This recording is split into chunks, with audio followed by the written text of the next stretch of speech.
Thank you, Mr. Moderator. My name is Bob Baldwin, Precinct 2, Superintendent of Schools.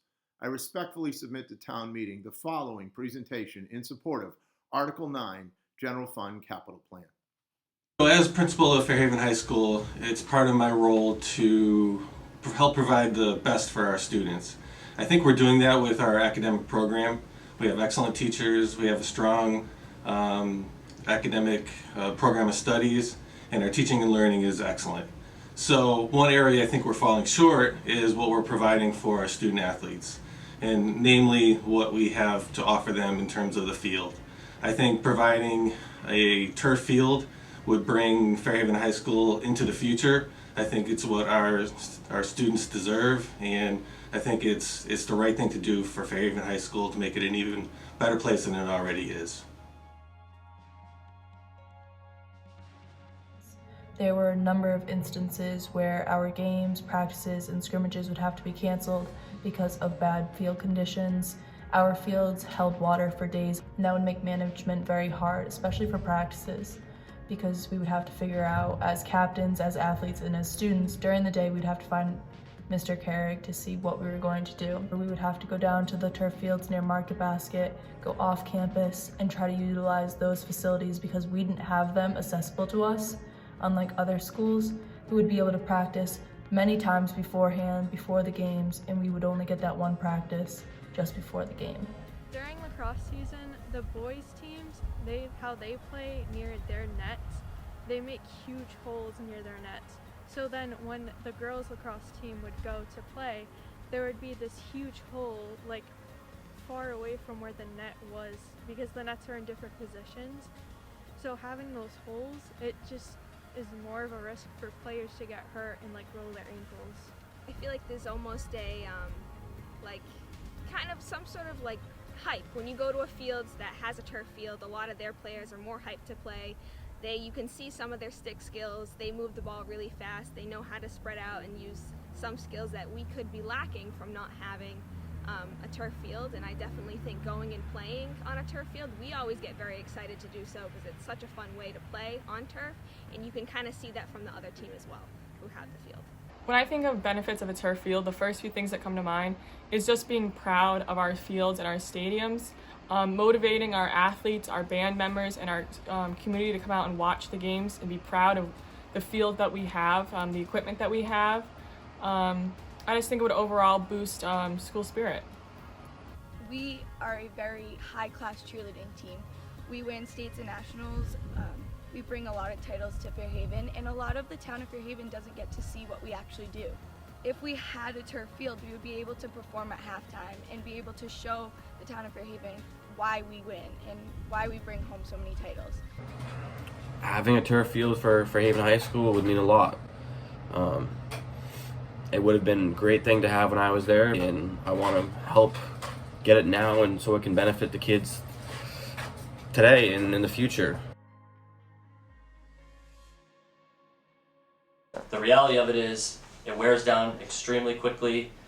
It's overused and underutilized at the same time, meaning a little bit of foot traffic on it and a little bit of competitive play tears up the surface in a way because of the drainage issues that the field becomes unusable very quickly in terms of the standard we would have for our athletes using it.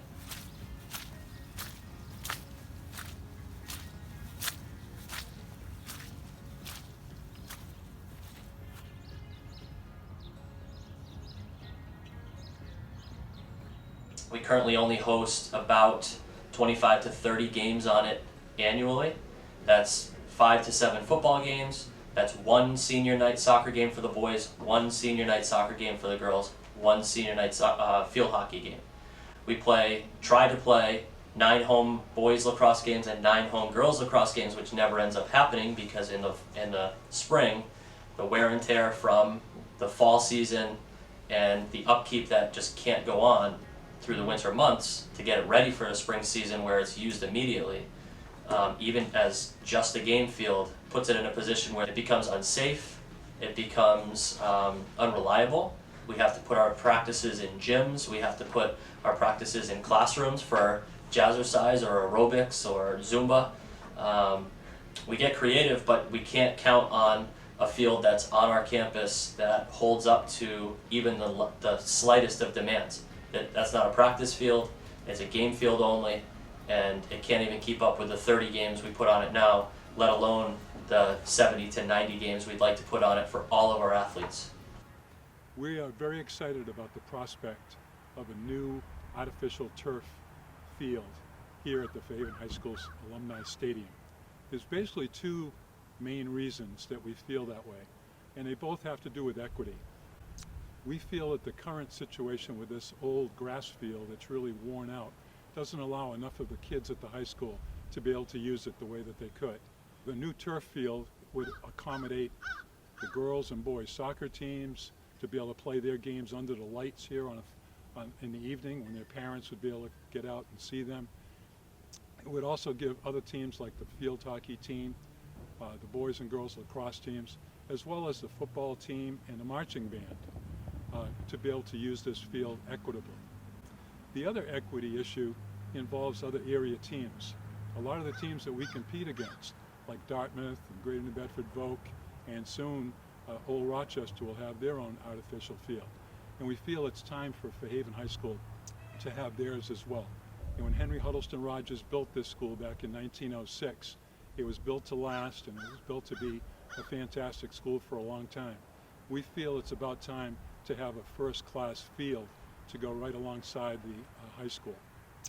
And the Alumni Association has gone so far as to pledge that if this field is built, that we're going to donate a new scoreboard, a scoreboard that could be used for sports. In other words, lacrosse, soccer, football, they have scoreboards that would accommodate all those sports, and we'd like to donate that to this field. So again, I'd like to ask for your support and consideration in this most worthy endeavor. Thank you very much. It is clear that this is an extremely critical project for our school community. It's my role as superintendent of schools to advocate for the support and resources that our children deserve. Our students and our student athletes most definitely deserve a dependable home playing field, a field in which they can rely on home games, in which they do not have to travel to away sites that have turf because their field is unplayable. Tonight concludes a year-long process. Town meeting has always respected the hard work of individuals, committees, boards, leading up to the decision-making that takes place this evening. I can state clearly that this is a vetted and approved project by all governing boards in town. Because we have lived what you witnessed in the video that you just saw, the Fairhaven School Committee voted unanimously to send this project to the capital improvement process. In December 2019, the Capital Planning Committee met to review 31 requests as part of its development process. The CIP development group looks at weighted criteria resulting in a score which management uses to prioritize projects. They look at overall fiscal impact, impact on service to the public, and urgency of maintenance needs. The Fairhaven High School Stadium Athletic Field ranked number 2, only behind the Council on Aging Recreation HVAC replacement project in prioritized project recommendations determined by the Capital Planning Committee. That is 2 out of 31 requests. As a result, in January 2020, the town administrator recommended this project. In February of 2020, the Board of Selectmen voted unanimously to recommend this project. In March of 2020, the Finance Committee voted to recommend this project. In September of 2020, the town administrator submitted a revised recommended plan that did move non-essential projects off the original recommended list. Essential projects that were deemed critical were moved forward, and this project was one of those projects that was moved forward. In September of 2020, 1 month ago, the Finance Committee voted to recommend this project. And in October of 2020, the Board of Selectmen voted unanimously to recommend this project. During this process, I have learned how and why this project is being funded the way it is being funded. The S&P Global Ratings assigned its AA+ long-term rating to Fairhaven because of strong management with good financial policies and practices under our financial management assessment methodology. I've learned about debt service and debt management and that it's good practice, that this is a non-excluded debt and Fairhaven's percentage of non-excluded debt is very low. This is simply a portioning of the general operating budget pie. Some have asked, your own budget, your own operating budget has been reduced from what you requested. That is because we've received $1.7 million in federal and state grant funds to deal with this year's budget. The practice is dependable and it allows the town to establish a sound fiscal practice for medium-range capital projects. I've also learned that our town's reserve funds total over $11 million, that our stabilization fund and our capital stabilization fund meet or exceed the values that are recommended, and that we still have a total of $2.4 million in this year's Certified Free Cash General Reserve Fund. We can afford to do this now due to the certainty of the factual numbers regarding our finances. We can't afford, however, to wait another day in the life of our students. Let me give an example of Layla, who was recently in the video as a junior who plays field hockey. In her freshman year, because of the unplayable fields, most if not all of their games had to be rescheduled or home games had to be moved to away sites in order for them to be played. In her sophomore year, we had Triple E, in which seniors were not allowed to have senior nights at night because all games had to be in the afternoons, and we still dealt with difficult field situations due to the lack of dependable fields.